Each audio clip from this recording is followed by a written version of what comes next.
with healthy and sustainable food options. Sorry, y'all, gotta turn the page. People need to eat, and they are dedicated to providing a wholesome and authentic experience when serving their food. They always hold their customers' health at heart.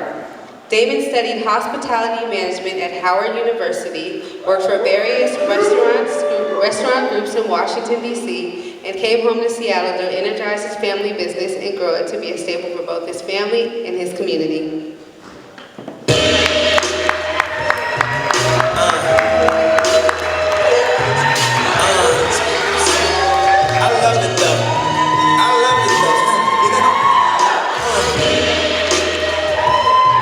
About that song, you know what I'm saying? It really boosts me up a little bit, gets rid of the jitters.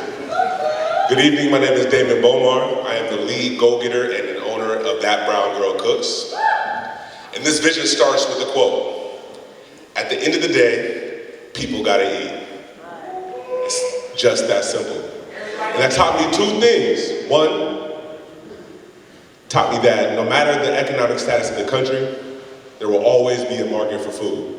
And two, it provided me with the energy and the passion to galvanize That Brown Girl Cooks and grow it to be a staple for my family and for the community alike. Next slide, please. That Brown Girl Cooks was started with the concept of That Brown Girl Catering. It was imagined in 2000 with my mother, mentor, owner, founder, and just a cool lady, Christy Brown. She started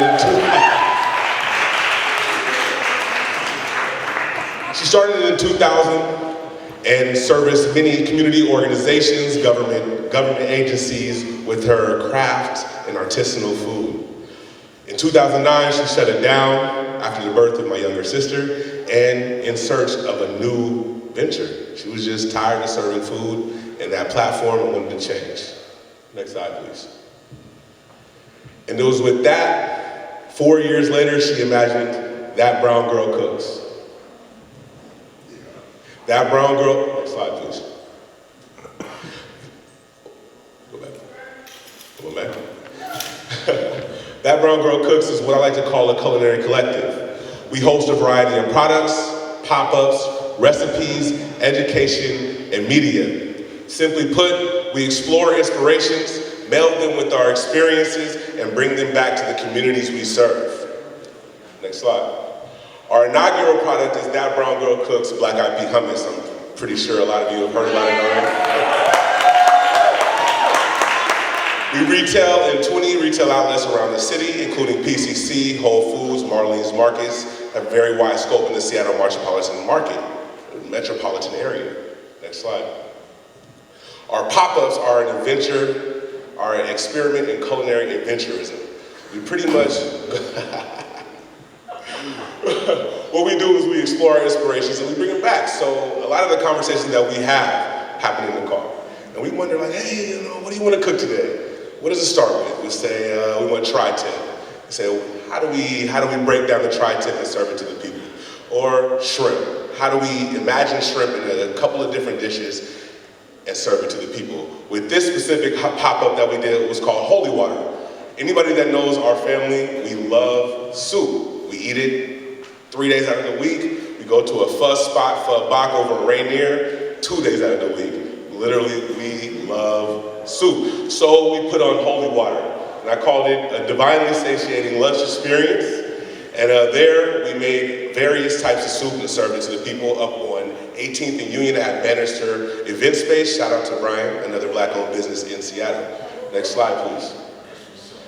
Education. This is a big part of what we do. We would like to connect people with sustainable food options within the city. And to do that, we would like to put on a couple of food classes. One of the concepts I am engaging is a concept based upon teaching people how to utilize their food stamps better. You have a specific budget per month to utilize your food stamps, and we would like to teach you not only how to shop, how to prep, cook, and provide meals for you and your family. Next slide, please. So, as I said earlier, a lot of our conversations happen in the car, either on the way to Restaurant Depot, Costco, Costco, one of these places, and we talk about it. And one of the things that makes our team strong is the fact that the things that she talks about and the things that she's learned in our path, I am able to transcribe and put them into a usable format in order for us to grow. So some of the roadblocks that we both incurred on this journey is, as we were developing the Black Eyed Pea hummus, there was not a lot of education for food products. You know, how to get it to market, how to safely produce your food, how to distribute your food, what tools you need to make the food. Like, for example, if you're making pie on a menial level, you know, it's easy. You mash up your sweet potatoes, and you put it in the oven, you know, add your ingredients and put it in the oven. But when you're making it for a large order, how do you do that? YouTube videos, maybe, I don't know. Also, after leaving our first kitchen space, it was very hard to find affordable kitchenware. Spaces in general, with the rise in the food market, food trucks are becoming more popular and they're taking up all the kitchen spaces. So in addition to not being able to find the kitchen spaces, the kitchen rents were too high as well because the market, the way that the market was trending.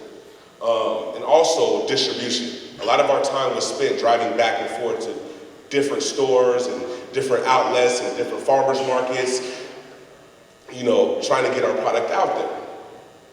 So it was we'll go back. And then also when we finally did secure a distributor, the margins were so high we had to drop our price in order to make our product accessible to the common person. At first, when we first entered into the PCC markets, our 8-ounce container of hummus was $8.99. And there is no hummus on the market that is even close to that price point. Next slide, please. So with those problems, we imagined a new venture, That Brown Girl's Kitchen.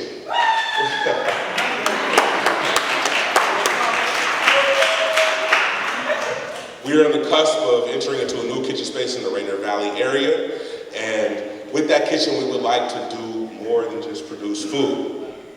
Next slide, please. So our vision is to bring an incubator model to the Rainier Valley area. Not only will we teach people how to grow their food product from the infancy stage all the way up into full production, we would like to teach them about different production methods, the things that they need to go to market. Also, it will serve as our classroom for the aforementioned class that I was talking about. And we would like to serve as a distribution center for small food products in order to take their food to market. Let's talk about the market before we get into the details of the class. Next slide, please. Oh, my apologies. So yeah, as I said, we would like to provide affordable kitchen rent for small food producers, access to equipment. That's a big thing. We have tilt skillets, we have immersion blenders, we have knives, tools that people need to grow their products. We also provide mentoring. You know, talk about food safety, shelf life testing, UPC codes, all things that you need to grow your food product and put it to market. Next slide, please. Also, we would like to do interim distributing. Be able to distribute at a lower profit margin in order to distribute people's products to the stores before they go into a larger distributing sector. Next slide, please. So I thought that slide was supposed to be before all that, but I will say that the food production industry is a $6 billion industry in King County alone. Now, 37% of that is restaurants. 20% of that is represented within grocery, farmers markets, and community source agriculture, which are in shorter called CSAs. And what they do is they take agriculture from the community, also products as well, and serve them to your doorstep. There are over 400 independent grocery stores within the Seattle area, within the Washington state, 40 farmers markets, online distribution outlets, and also, like I said before, community source agriculture. Next slide, please. The social climate. People are looking for local products. It's plain and simple. It started off with fresh. Everything's fresh. Then it moved on to organic, and now we're looking for local, sustainable products, and stores are clamoring for them. There are organizations that are looking for them. They are sourcing the community, they're looking through the community, wanting people to produce their products, to put them into the growing market. Next slide, please. Various opportunities for growth. In 2015, a few industry leaders put together a King County food initiative that said by 2025, they would like to exponentially grow the community's accessibility to natural, holistic, fresh food products. That includes farmers, that includes food producers, that includes pretty much anything that is locally sourced within the state of Washington. We gotta talk about the population growth. They envision that within the next 8 years, our population in the King County area will grow from 2 million to 2.5. And with that, grocery stores will grow along with it. PCC alone opened 2 stores in the last year. Marlene's Markets did the same. And we have a new market coming into town called New Seasons, it's here. Yeah, it actually is here. And they're opening up in Mercer Island, and also within 5 years, they will be opening up in Ballard. There's also a new market going into the Capitol Hill area, right in that space above the train station. They're still working out the kinks about who is going to take that space, but there's going to be a new market on the block. I mean, come on, you look at it, there are 2 QFCs within a mile of each other. You know? Next slide, please. Now that brings me back to my original point.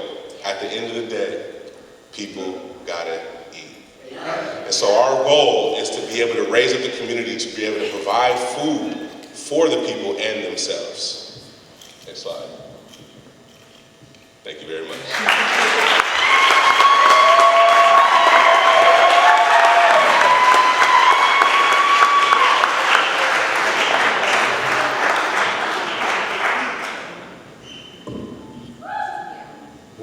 I'm gonna give you a couple tips on when Yes. you pitch. Okay? Yes. If you pitch food, you gotta bring samples. Too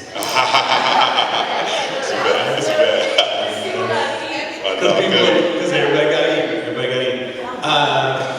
So the question I have for you is, how do you manage capacity? You talked about doing a lot of stuff, and how many people are involved in this, and how are you going to do it in phases? Help me understand how you're going to take on all this work and still sleep and have a personal life and all that stuff. That is understandable. Well, in my vision, this plan will be enacted within 2 years. We are moving into the kitchen within the next few months, and during that time, we would like to take that to perfect our own production methods, shore up all of our distribution, and make sure that we're ready to take on that new venture. In the interim, we still need to offer the commissary option to other people. I mean, to help us out, we got to pay the bills, and so being able to offer that at an affordable rate, that's already a motto, and I think that the consulting part of it happens naturally. But then after we have operated within that new space for that time, we'll be able to build that model and be able to structure it so that we can actually have, benchmarks and a steady progression of how we can grow other businesses. And so I think within 2 years, we'll have our production methods automated enough so that we, as owners, have stepped away from the actual producing, and we will be able to consult and offer mentoring to the incoming people.